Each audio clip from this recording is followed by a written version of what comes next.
Aujourd'hui, l'une des ressources les plus recherchées par les marketeurs, par les business people, par les gens des médias, c'est notre attention. Celui qui a l'attention contrôle les émotions des gens, contrôle leur état mental et contrôle même leur action. Et si quelqu'un contrôle tes émotions, ton état mental, tes actions, il va sans dire que cette personne va contrôler quoi? Tes résultats. Beaucoup de personnes ont la difficulté à réfléchir par elles-mêmes, à penser par elles-mêmes à cause du fait que chaque jour, notre attention est prise en otage par les médias et par tous ceux qui cherchent à nous influencer afin de nous utiliser pour accomplir leurs rêves. Reprendre le contrôle de ton attention est peut-être l'un des points de contrôle les plus cruciaux que tu dois maîtriser.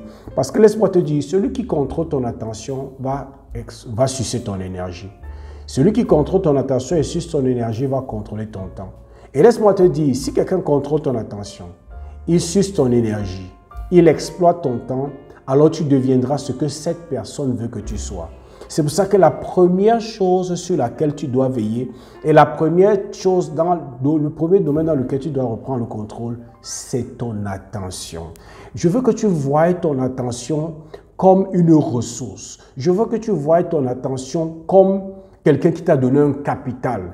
Tous les jours, lorsque tu te réveilles, tu as un capital d'attention qui t'est donné et ta façon d'investir ton attention va déterminer la qualité de tes résultats. Tu es d'accord avec moi que si tu focalises ton attention sur les choses qui créent la peur, sur les choses qui créent l'anxiété, sur les choses qui créent le stress, sur les choses qui détruisent l'espoir, tu ne réaliseras jamais rien de grand. Mais si tu focalises ton attention sur les choses qui bâtissent ta foi, qui bâtissent ton espoir, qui te montrent les possibilités et qui développent tes compétences, il va sans dire que toi, tu auras des résultats différents. Et par là, qu'est-ce que je veux te faire comprendre?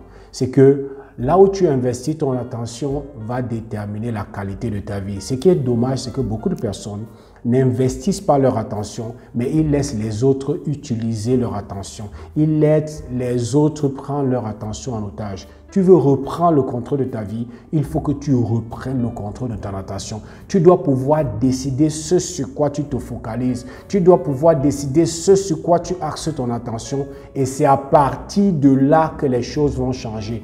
Parce que celui qui contrôle ton attention, celui-là contrôle ta vie. Comment est-ce qu'on fait pour guider un chien? Comment est-ce qu'on fait pour guider les animaux? Comment est-ce que le berger fait pour guider son troupeau? C'est en contrôlant leur attention et c'est la même chose avec les hommes.